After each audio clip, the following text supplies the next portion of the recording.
What's going on, guys? Bonafide Hustler here. Raking profit. And today we're doing a little bit different type of a little show here. Today we're going to be talking about top 5 mistakes that you'll be making on eBay. This show is streaming on 2 channels, and it's also streaming on Facebook, Bonafide Hustler Facebook. So hopefully we'll get some really good insight from 3 angles here. But anyways, I'm the Bonafide Hustler. I reside in Austin, Texas. That's where we are right now. We're in my garage. And I flip stuff I find from garage sales, estate sales, flea markets, pawn shops, swap meets. Put it on places like eBay, Amazon, Craigslist, my antique booth, and consignment stores in town. I'm one of the admins and co-founders of the Green Room University. You got to check it out, greenroomuniversity.com. And this is Mr. Steve Rakin. What's going on, guys? Steve Rakin, 29 years old, from Connecticut. Actually just left in time to miss the big snowstorm. Stella, I believe, is the snowstorm. So for the folks on the East Coast, hopefully you're staying warm and you got your driveways all plowed. But anyway, he's been selling online, eBay, Amazon, Craigslist, Shopify. Been doing this for about 4 years. Today we're going to be talking about eBay, though, actually, and what, 5 mistakes? 5 mistakes that you are more likely making on eBay. I think to this day we still make some of these mistakes, but to keep this in the back of your head, like, try not to make these mistakes. There are 5 of them. We're going to keep it kind of brief and succinct. And with that, we'll go into number 1. And we're assuming that everything sounds good. Hopefully you guys can hear us properly. So let us know on Facebook. Let us know on Steve's channel. Let us know on the Bonafide Hustler channel. Are we in both pictures right now? Because I think we're in both. Okay, maybe I'm here. No, you didn't drag it out all the way. All right. So anyway, number 1, I think this is important. I kind of hinted to this the other day when I did a live stream, and that is, you really have to have passion for like what you're reselling. So especially if you're a beginner or you're an intermediate into the eBay game, I think there's nothing worse than actually going somewhere and going, oh, well, I saw this on some other person's video and they told me to buy, old this and that, and now I got a stack of records that I don't know what to do. So you have to have initial kind of passion for the items that you're hustling. Does that make sense? Yeah, it's like passion, also education. Yeah, passion and education. You have to have prior knowledge, of course, but you also have to have that, like, I want to bring this to market and I want to see this thing through so I can make a whole lot of money. That's really important because a lot of people, that's how death piles start occurring, right? You're not passionate about the stuff that's in the death pile.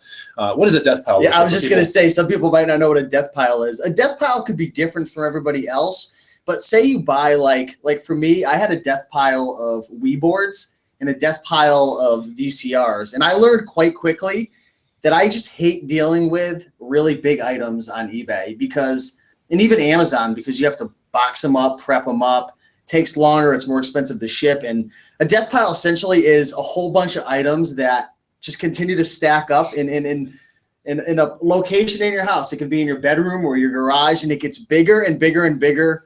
And this death pile, you start to realize that it's probably not going to get listed, or if you do, it's going to be hell on earth for a day. Yeah, it's usually a lot of stuff that, for one, you don't have any passion for it. You don't care. You don't know how to really see it through the marketplace. It's also one of those things where maybe the item is incomplete, like a broken something or something that's missing a remote control. That's a real common one with electronics is you're missing something kind of integral, whether it be a power cord or AV cord, in order to test it, to even bring it to market in the first place. So those things put a lot of, life gets in the way of a lot of things. When you're an eBay reseller, life gets in the way. What I mean by that is, like, if you got to order a remote control and a cord for this, a cord for that, and you're not organized enough to put it on a sheet, you're guaranteed not to order this thing till like forever later. And forever later is typically when you're so stressed out, you have these piles in your house, and it's just not fun, right? It's not good for marriages. It's not good for, clearing your mind. Self-esteem. Self-esteem is terrible for self-esteem, guys. So you have to make sure that you have passion with what you're reselling. Like, if you're going to go somewhere and hustle a Keurig coffee maker, make sure you kind of know how these things relatively work. Make sure you know what makes them complete. Make sure you have your drip tray, your water tank. And if it doesn't work, make sure you donate it and get it out of your way. Like, you got to do things. You got to have passion with what you bring to market. One of the worst things you could do is just buy.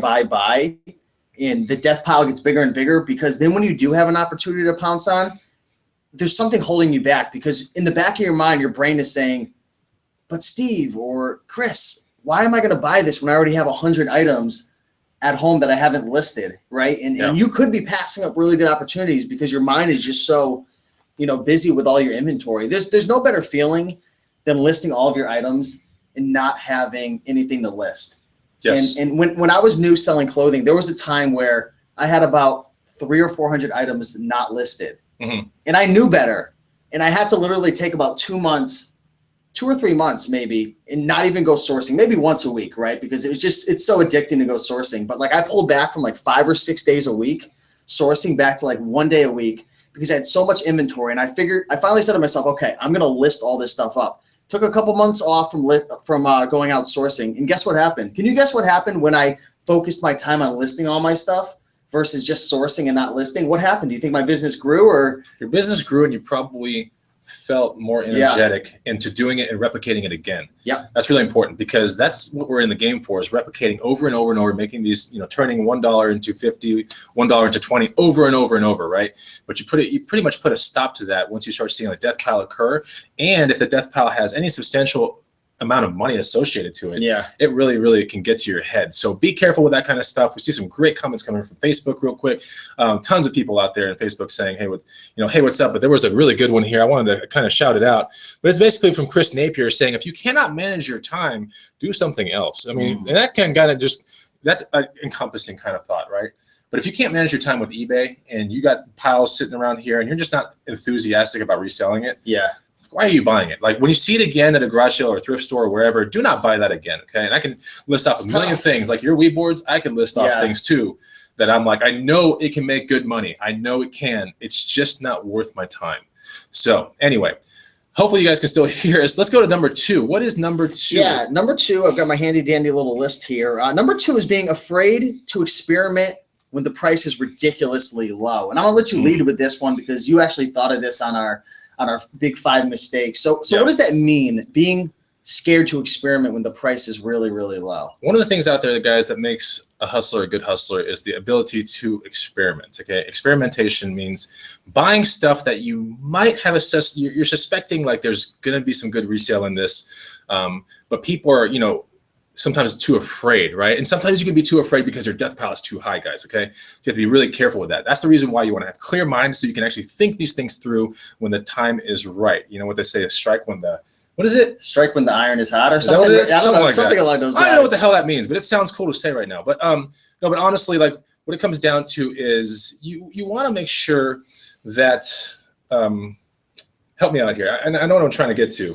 When there's a really good opportunity there, you want to make sure that you pounce on that thing if it's super, super cheap, because the risk and reward, you always talk about that all the time. Here's a perfect example of the whole entire thing. You're at a garage sale, you're at a thrift store, you see a bag, it says Louisville Slugger on it, it's got like 8 bats inside, and it's marked at $1.99. You go to a garage sale and this same, bat bag says, you ask the person real quick, hey, it's right before you leave, right? You don't know anything about bats, but before you leave, you go, how much for that bag of bats? And the person goes, $5. You're like, okay. And they go, how about $2? Okay, now here's a perfect scenario why you should spend $2. And if it doesn't work out, which is pretty much impossible for it not to work out, $2. Because you can take those bats to a consignment store, sporting goods consignment store, and you can make like $4 to $10 per bat, even like the worst ones. So, but by walking away from that, A, you don't get to learn about bats. B, you've really learned a terrible risk reward scenario. Like you're supporting a really bad habit of like not going forward with risk and reward when the risk is absolutely so low and the reward is pretty much, in the 10 times category minimum, I think in that. When you can't lose and there's only upside, or like the worst case scenario, you can only break even. Like 1 out of 10 times you might lose the $2 in that scenario, right? The other 9 of the 10 times you make money. So, people say like, well, isn't that just wasting money? Yeah, you waste $2 the first time around. But the other 9 times out of 10, you're making big, significant money. And more importantly, you're learning from the experiment. So when the price is really, really low, okay, doesn't matter where you are, it doesn't matter what you know. If the price is ridiculously low, and a lot of times these are from places where, it's a fundraiser sale. Like, we don't want to go home with this stuff. Make us an offer we can't refuse. When you hear these kind of keywords like garage sales or wherever you're at, these are times to really get as low as possible on things you don't know about. They're desperate. They're desperate. They want out. Moving sales especially. I got to move out of the country. I see move out of the country sales. I mean, that I'm thinking in my head, these people do not want to take anything with them, okay? So just remember that. But the way to be confident through an experiment is to buy super, super low and buy super low. Each time you see that scenario pop up, buy it. And I'll tell you right now, with technology, we all have phones, right? We all have, smartphones. You have the ability to look up selling on eBay. Just go to the app and look up the sold listings. If you don't know what the sold listings are, just type it into Google, type it into YouTube. I have so many videos where I literally just go through the sold listings, studying the items. But you can do that. Say you find a Louisville Slugger bat, and it's $1, $2. This thing's $100 plus in retail stores. Just look it up real quick and check out the sold listings. If you don't even have a phone, $1 or $2, but you have that gut feeling, what's the worst that could happen, right? When you take risks on these items, next time you're in a scenario like that, and trust me, there's going to be a next time where you come across that item. Absolutely. You might think to yourself, this is a one-off item, but I can't tell you how many times I've come across something and I said, I don't know if I should buy it or not. I mean, blah, blah, blah. And then I come across it the next week and the week after, and I'm like, wow, thank God I studied this. Pull the trigger, learn. It's all about education in the resale game. That's right. And this can minimize your risk like crazy. Yeah. But even if you don't have the cell phone next to you, you kind of feel guilty for whipping out the cell phone in a garage sale because it's hella uncomfortable. Let's face it, right? It's to just sit there and go, hold on. Like there's, they're golf clubs. They want this 20 golf clubs gone for like $2.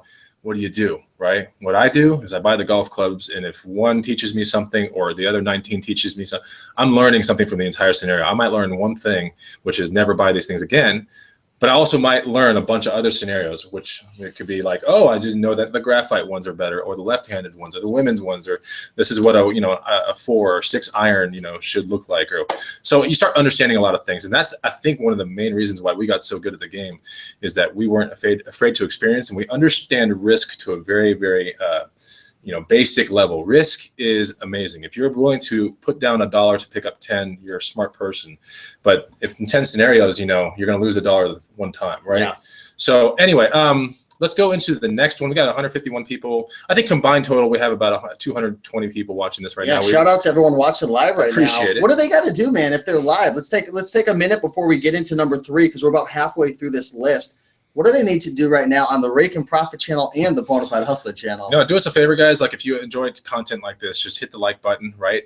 Do us another favor. Give me 1 second. We are part of the Green Room University. This is a thing that we've created back in the day where like-minded people get together and share all their hustler successes. It's a Facebook group, plus it's a website.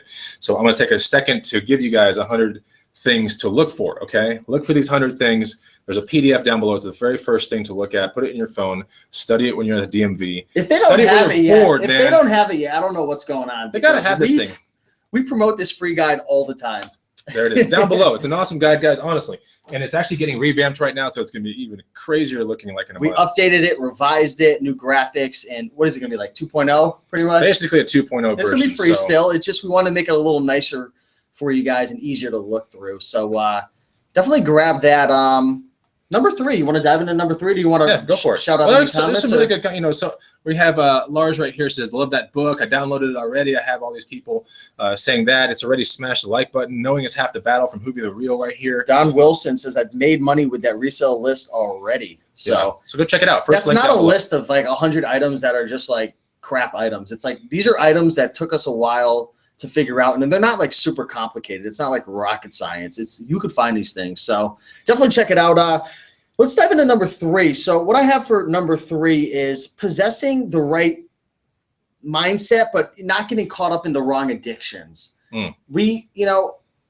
Reselling can be an addiction, right? Certain aspects of it. And many aspects. People tend to fall into an addiction in one specific area, though, when it comes to reselling. And they tend to be doing a lot of this, and they get addicted to the thrill of doing certain things. You're guilty of it. I'm guilty of it. I am so guilty of it. Everyone out there is guilty of this stuff, guys. Don't think that because we're talking, we're perfect. We're sharing this with you guys because we've gone through it. We've done this mistake. We've gone these mistakes. And we don't want to do these mistakes again. We want to share this information with you. So let's elaborate on what Rick was talking about real quick. Possess the right addiction, right? Usually when people hear addiction, what do they think about? Bad things, right? Yeah, they think of doing, everything is fine in moderation, but when somebody does something way too much over and over again, they think of an addiction. And they think of also the negative consequences of these actions over the long haul. Yeah, so you need to train your mind to possess the right addictions, right? A lot of people in this world are like, you know what? I want to lose weight, right? So they sit there and but the addiction happens to be with food. It's our number one enemy in the US. When in eBay, it's like, I love buying, right? That's the addiction. I love buying. And then you always hear people like, I suck at selling, right? I don't know what to do. Death piles are here and there. I'm buying too much stuff, but I'm really good at buying. When you're really good at buying on eBay, it's like having a leaky gold pouch. Like if you walk around with a gold pouch and that represents your assets and everything, I guarantee you, if you are actually buying and not listing, you have a hole in that pouch. You're walking around and there's literally gold spilling out of it. Yeah. And you're sitting there cognizant of it too. That's the crazy part. You're looking at your gold pouch going, stuff's leaking out of my pouch. But anyways, I'm just keep buying stuff. You know, like you got to stop there and go, you know what is happening here? And what is happening to a lot of people out there that are resellers that get in the game or you're intermediate, you know, you have to sit back and go, why not shift the addiction? Okay. Why not shift the addiction to a good addiction? It's all in the mind though, how you look at it. So while an addiction might be a really bad thing, shifting the addiction to something really good, it's like instead of like sleeping in through your day, maybe getting up and getting addicted to running, for example, right? With eBay, instead of getting addicted to buying, shift your mindset and going, you know what? I'm going to turn on some good music. I'm going to get a little podcast going on, and I'm going to get addicted to listing. Well, let me ask you a question. In business and a lot of in the books, even real estate, what's the number one thing they always say? Besides location, they always say you make your money when you buy, right? You make your money when location. So a lot of people, they get into eBay and they get into Amazon and different reselling aspects, and they think in their mind, you make money when you buy, which essentially you do, but you don't really make that money until you sell. I mean, it's an asset in a sense sitting there when you buy it, but that doesn't really turn into like real physical money that gets in your hand that you deposit in your bank until you sell it. Right. So what do you say to somebody who has that ingrained, right? And that's always kind there of are times to do that. Like a collector is a perfect time to do that. Like if you're a collector of things and goods, NES cartridges, old memorabilia, it's okay to be a collector. You're buying low because you know somewhere in the future you're going to sell your stash and it's going to be like a little gold brick, right? Yeah.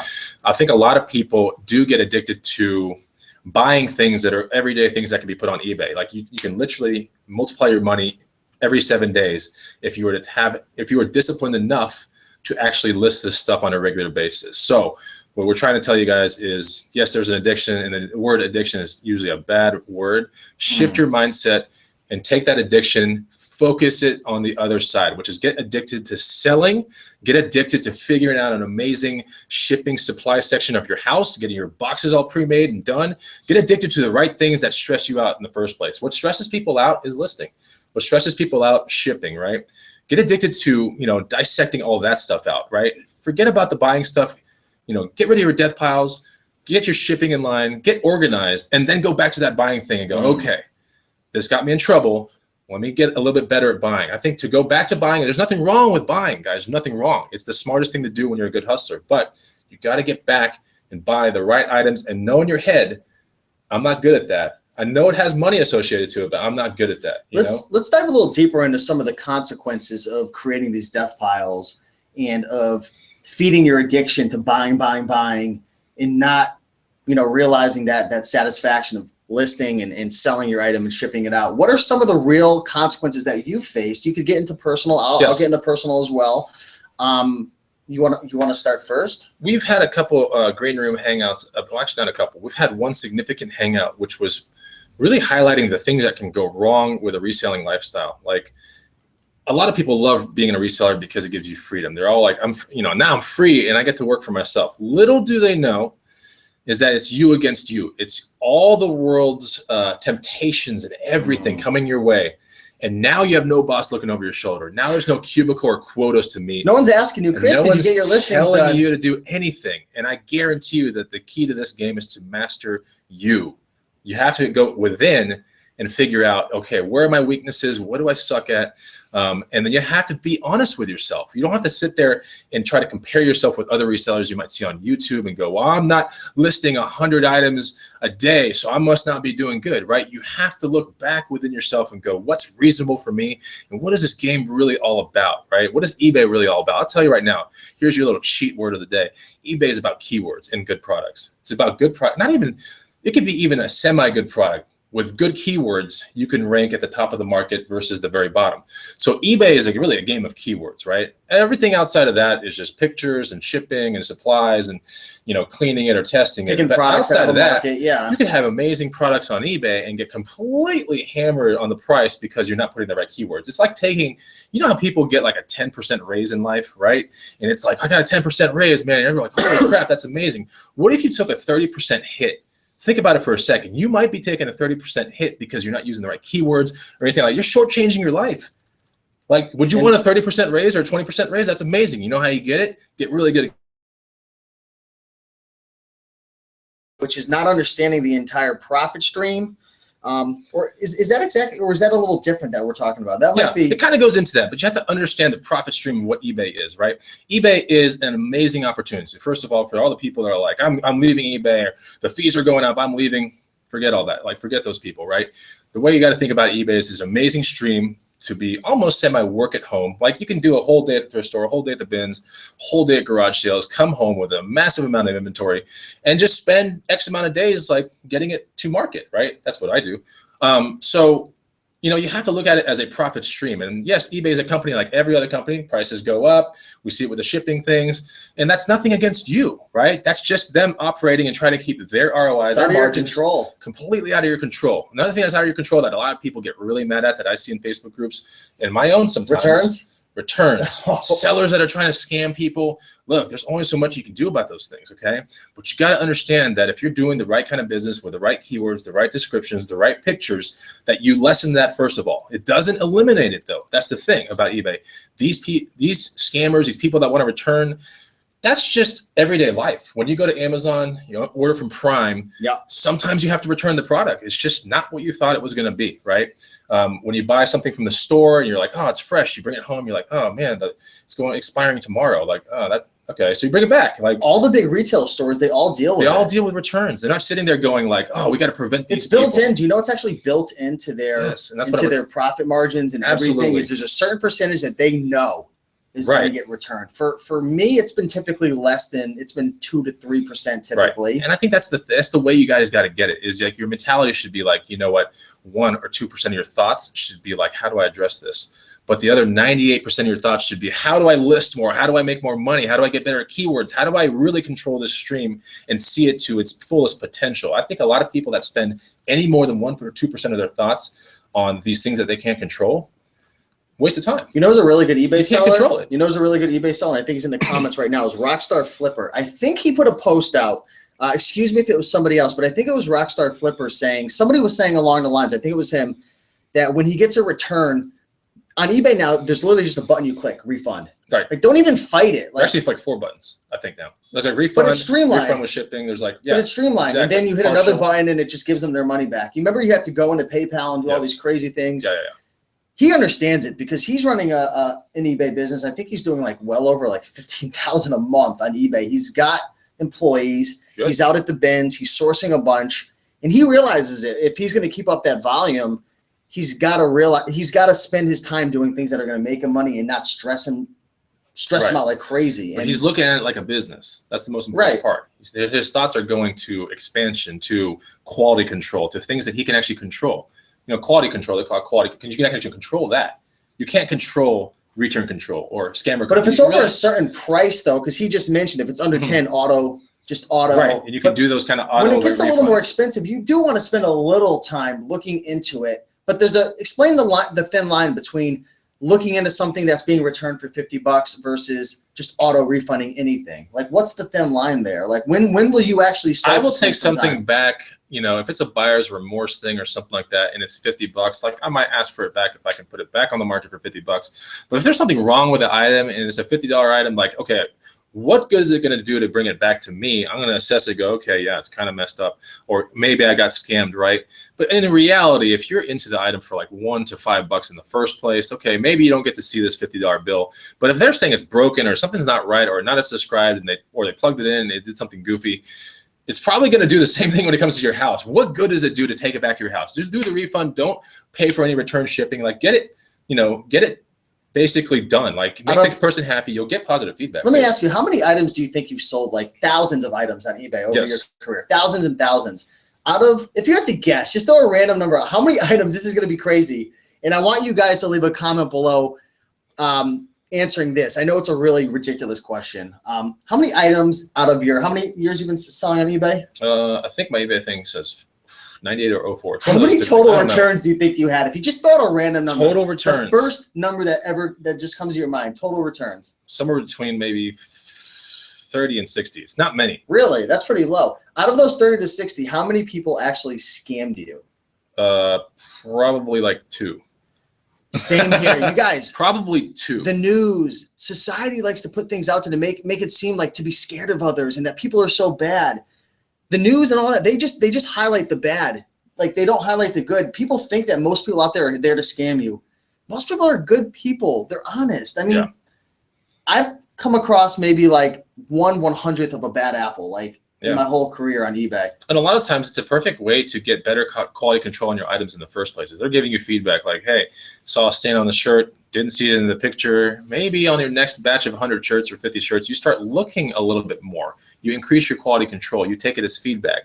It's not always a slam. So always think about it like that. In fact, when I get something back from a person or something, when someone's trying to say something like, it's not, fitting right, I immediately get apologetic. Yeah. I start thinking, can I resell this item or not? If not, I don't care about bringing it back. I'll just let them keep it. And then usually that's the positive feedback. Either way, speed to actual communications, one of the best ways to really realize this is a business. When you have some negative stuff coming your way, speed to communication, getting in there quickly and go, oh yeah, hey, I'll take care of you. That is so important. The worst thing you could do is have somebody contact you and let like 2 or 3 days go by. Because they turn in, if you ever want to see how nasty a human being can get on eBay, just ignore them for 2 days and see what happens. So if you want to see how nasty someone can get, just start like, start fighting with them. It's ridiculous. I've fought with people on eBay before. I'll admit it. Have you ever done it? Like been a jerk? Like it's not a good idea. It's such a bad idea. Yeah, it's not. It is such a bad idea. It's not a good idea because it pollutes your minds, your thoughts, all kinds of stupid things. When, like I said, spend 98% of your thoughts trying to run a business, not 2% trying to like pollute your business. So I mean, basically, 2% of your thoughts should be all right. That's done. Sucks. Refund. Like whatever you need to do, but spend 98% of your thoughts trying to build your business, get it good, get it optimized. And and then watch, good YouTube videos that you enjoy to where you can get some more advice. The fifth thing, and we kind of talked about this already though with keywords and everything, but let's touch on this a little more. This is the fifth big mistake is you ever see people out there and they're like, I listed up like 200 items today. Yeah. And they're so proud. Mm-hmm. And then you realize, maybe it's a friend of yours and they're like, hey, Steve or Chris, do you mind checking over these? I think we all have done it at some point. I've done it before. We've sat there and I wouldn't even call it bragging, but it's like, it's kind of an accomplishment. I mean, you're proud. Well, it's definitely one of those things when people say something about listings, it's because to attack listings on such a crazy front is kind of different for most people. Like most people want to buy. Like that's the reason why you see so many haul videos. But you don't see a whole lot of videos saying like I made 50 listings an hour. You don't see too many of those because those are a little bit harder to achieve kind of numbers, right? But what we are getting at is focus on quality versus quantity, right? eBay is a game of keywords. It's a game of keywords, good pictures, accurate descriptions, but it's a game. It's visual. When they type something in or you type something on eBay, you're scrolling down. The first thing you're looking at is either the pictures or the title. Yeah. And the price. Pictures for sure. Everything's visual, but yeah. Picture, title. You might not even see the listing that you're looking for if you're not ranking. So, it's a game. You have to get up there. That's a good point because you could have the best title. You could have the best pictures. You could have the best price. But if you're not your keywords are off, I'm telling you, the keywords are everything on eBay. It's the game right there. It's like the dating world. You could be in the best shape, great looking guy or gal, awesome personality, and you're wondering why am I not meeting somebody? And then you're not going out. You're not putting yourself out there. Yeah. It's the same thing with listing on eBay. You could have the best item and you could have your huge death pile worth thousands, but it's not even on the market. Yeah. There's so many reasons why. Quality versus quantity, I would much rather see from a lot of people out there, people that are like spending an entire day doing hundreds of listings, unless you have impeccable templates that are filled with amazing keywords. I'm talking like, everything varies with eBay. That's the thing. It's not FBA where you get to do a barcode and you send like 30 quantity of something. Usually with eBay, it doesn't work like that. Okay. With eBay, you're dealing with one-off kind of items. And if you have one-off type of templates and there's like thousands of templates that you can pick from, I highly doubt that's going on, right? So literally what you have to do is proof your keyword stuff and proof your quality each and every listing that you have. Yep. Every listing that you put up there, you should be thinking, am I rushing through this thing? Have I picked out all the perfect drop-down menus? Do my pictures look amazing? Are my keywords on point? Are my keywords on point to the sold listings that are in the top 3, for example, right? Because who the hell wants to be in the middle and who the hell wants to be at the bottom? You want to be in the top 3, right? So yeah, think about those kind of things before you start attacking a certain number. It's good to have maybe like 5 a day, 20 a day, right? Quality listings, depending on how big your store is and how much you work on your business. And to go a step further, if you have employees, which at one point I had a couple people working for me, take the time to make sure you teach them how to create a quality listing as well. Yeah, quality is everything. Like if you told me like make 100 listings a day, I could do it. I wouldn't be confident with the listings whatsoever. Like I would not be confident with them because I would just be like, it's just a number I'm trying to attain. And it's just not the right way to look at business. You know, a mistake I've made, I agree. I've listed so many items in a day, 100 item clothing days. And not only were my pictures bad, my keywords bad, but I made errors, spelling errors, item specific errors. I remember a time that I had a return. It was actually from when I'd done like 50 or 100 listings in a day. I had like extra large in the title, but then the item specifics was large. So they thought it was the large because on the mobile, you see the item specifics. And I've done like listings on my phone and like it like auto-corrected into a swear, like by just listing so fast. Like I've done really stupid things before, like really stupid things. But it happens when you rush. So whether you're the one doing the listing or an employee, you need to have some type of quality control. I know, again, Rockstar Flipper, he has a couple people listing. He just does all the sourcing and he has a couple people listing. But what he said on our show, I think it was our show, is he actually has them list it and put it in draft mode, and then he goes through and does the quality control to make sure that everything is whatever works good, for you. you know? You know, what we're trying to say is basically look at it as a business and make sure you have that quality control. You're going for quality, right? Remember, quality, not quantity. Quantity is great. I've overviewed people's eBay stores with like 200 items that just have long tail markets, and they're like, why am I not selling anything right now? I'm like, okay, first of all, you're sourcing the wrong stuff. So, you know, you have to sit there and go, what's quality? What's the goal of being a reseller? The goal of a reseller is to take something from point A to point B, with A being $1, maybe point B being $50, and you move it in the shortest amount of time possible, and the money is in your account with no refund. Like that's essentially what we're in the business for. Yeah. I mean, if we can replicate that 1,000 times over, honestly, with zero returns, you're doing very well. The value that Jim Rohn always says, if you want to make more money, you've got to bring more value to the market. And the value that we're bringing to the market essentially is we're bringing products to the market to consumers at a better deal, or a more efficient way for them to get it, because they get it shipped right to their house, right? They don't have to go to the store and get it, or it's just unique. I mean, we're providing a service. We're bringing products. We're selling products to people at the end of the day. That's right.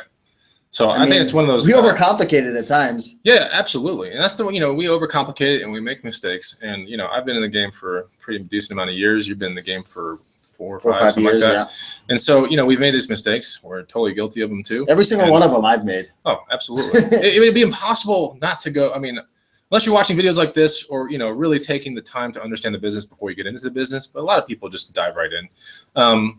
And that's one of the things that we want to get accomplished with these videos, guys. We do these videos because we have a fantastic vehicle to teach you guys with YouTube and everything like that. We have the Green Room University on Facebook group. We have a website. There are all these ways to learn all this stuff. And yes, nearly shortcut the learning curve. We always say that in our videos. We shortcut the learning curve with the Green Room University, because when we started out, we didn't have that at all. There was barely any picker channels, and now the picker channels have exploded. And it's so amazing. There's so many resources you can go to. A lot of good stuff out there. But we're gonna end this show here in a second. But we're gonna probably get to a couple questions or comments. Sure. And then we'll be done with the show. We're trying to, while Rakin's in town, it's kind of a monumental moment to do a really fantastic show where it can be almost encompassing, yet we can all learn something. I want to give something away, man. I've been doing this on a lot of my shows lately. I did not approve this. I want to give away, and I'm going to just throw it at you, because there's a lot of people who they hear about the Green Room. I want to give somebody a free month in the Green Room.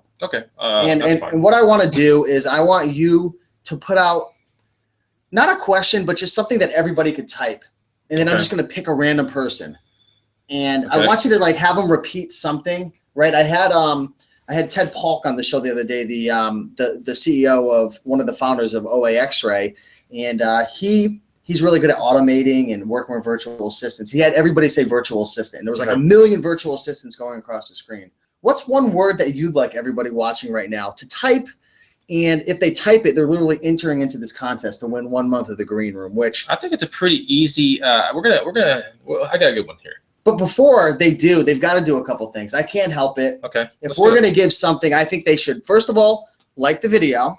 yeah, like the video that you're on right now, whether you're on Steve's channel, my channel, and if you're on Facebook as well, I see the likes coming by, guys. I really appreciate that. So, you know, keep the likes coming. I have a perfect question for you guys. It does have to do. It's going to be a pretty thing that it's going to be a thing that anybody can kind of guess at, but I think people might know what it is. So, and also, if you're in the green room right now, probably want to pull back from this contest because you're already in. Yeah. Let's give this opportunity to someone that's deserving out there that really wants to get in and learn some stuff for the first month. I hope we, you know. So exactly. Most amount of, how should I say this? I hope the person comes in with a green room, you know, with a month and goes, oh my gosh, like I can't deal with another month without it. Like I want this thing. But so, if you get into when you win, whoever it is out there, hello, you're not only going to get the Facebook group, you're going to get all the private shows and videos that we've done in the room, private training videos, Bolo videos. We have over 30 different videos for the Bolo videos, about what, 6 or 7 different guides and video courses and templates. There's a lot of stuff you're going to get. So you're going to want to enter this. What you have to like, though, if you win, you're going to make sure you like it. Like the video now, and then what is the word that they have to type? And I'm going to let you choose on any screen. It's not even a word, all right? It's not even a word. Not even a word. It's not a word. Is it English? It's a number. Oh. Okay. So here's the actual, like, you know, the first person that does this on my feed and Raken's feed. I'm going to double this up. We're going to do 2 people. 2 people. It's I only didn't fair. approve that, man. It's totally fair, man. Okay. All right. So fine. hopefully you guys out there in Facebook land, guys, I don't know if I can go 3 times with Facebook, but if you're on YouTube here, this is going to be the contest. It's really, really fast, okay? When was the Green Room founded? Like what year? Yeah, what year? I don't even know if I know the answer. It's so fun. I know what the answer is. I'm just kidding. Okay. So what year was it founded? Take a look at the feeds. You're going to just pick a random one on either one. Not the first because it's just. Not the month, the year. There's it's moving too quick. Some people are saying 2015, 2012. Someone's saying 2011, 2013, 2014. Clearing clutter for clarity on mine. Let's let it wait a second, and then we're gonna scroll through the feed. Let's just watch it. Holy mackerel, that's a lot of numbers.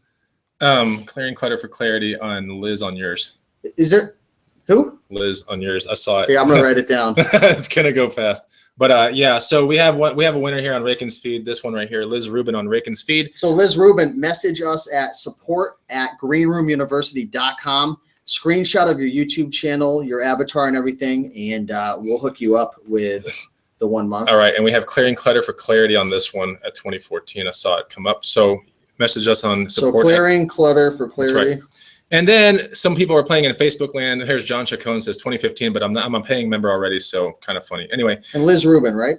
Yeah. So that's pretty much it. You know, guys, I hope you guys learned a lot of stuff from this top 5 mistakes when you sell. We didn't really mean for the last part of the show to be a contest, but it is fun to give out free stuff. It's gotta be spontaneous, man. It's fun. We did not plan that. But I hope you enjoy the top 5 mistakes when you sell on eBay. After the show becomes live, you can definitely comment on our videos on no matter what channel that you're seeing it on, and you can actually put in your insight. Maybe you thought we missed one, right? Top 5. Maybe our top 5 isn't your top 5. You can put it down there, and maybe we can do an elaboration video on your suggestions as well. So don't be a stranger. Hit the like button. And don't forget to connect with us with a comment down below. And for those people on Facebook that are watching this, thank you so much for watching. I got to get this out of here right now. It's good to see you guys.